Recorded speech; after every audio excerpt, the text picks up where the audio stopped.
ప్రభుత్వాలు ప్రజలకు అండదండగా ఉండి వారి యొక్క అవకాశాల కోసం, వారు మెరుగుపడటం కోసం, వారికి చేయూతనివ్వడం కోసం, ఉపాధినివ్వడానికి, ఉద్యోగాన్ని ఇవ్వడానికి ప్రయత్నం చేయాల్సిన ప్రభుత్వాలు అలాంటి పనులు చేయకుండా కేవలం వారికి డబ్బు ఏ రూపంలో వస్తుంది, ప్రభుత్వ ధనం ఖర్చు పెడితే తిరిగి లంచం రూపంలో ఎలా వస్తుంది, అలా లంచం రూపంలో వచ్చే అంశాల మీదే శ్రద్ధ పెట్టి కాంట్రాక్ట్ వర్కులు ఇద్దామా, లేకపోతే ప్రాజెక్టుల్లో డబ్బులు తీసుకుందామా, రాజధానిలో డబ్బులు తీసుకుందామా అనే ఆలోచనతో ఉన్న డబ్బంతా, బడ్జెట్ అంతా వాటికి వినియోగిస్తున్నారు తప్ప ఇలా బ్యాక్వర్డ్ క్లాసెస్ సంబంధించి 1,50,000 కోట్లు 5 సంవత్సరాల్లో ఖర్చు పెడతామని బీసీ డిక్లరేషన్ ఇచ్చి ఇప్పటికి 3 బడ్జెట్లు వచ్చినాయి.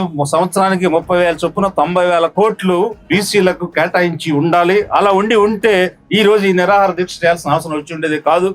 వారు ఇచ్చిన మాట, వారు మేనిఫెస్టోలో పెట్టిన మాట, వారు బీసీ డిక్లరేషన్ చెప్పిన మాట, ఇచ్చిన హామీ నెరవేర్చకపోగా పూర్తిగా ఫెయిల్ అయ్యి విఫలమయ్యి ఈ రోజు విద్యార్థుల్ని రోడ్డు మీదకి తీసుకొచ్చే పరిస్థితి తెచ్చారంటే ఏ పార్టీ అయినా, అది తెలుగుదేశం అయినా, జనసేన అయినా, బీజేపీ అయినా, వైసీపీ అయినా, వీరెవరికి ఈ వెనుకబడిన వర్గాల మీద, వారి బాగు మీద, వారు బాగుపడతారనేటువంటి దాని మీద శ్రద్ధ లేదు. వారికి రావాల్సిన ముడుపుల మీద, కాంట్రాక్టుల మీద, క్విడ్ ప్రోకో మీదే శ్రద్ధ ఉందనేది క్లియర్ గా అర్థమవుతుంది. ఎందుకంటే ఇచ్చిన హామీలే నెరవేర్చలేదని అంటే ఇక కొత్తగా ఏం చేస్తారని మనం ఎక్స్పెక్ట్ చేయొచ్చు.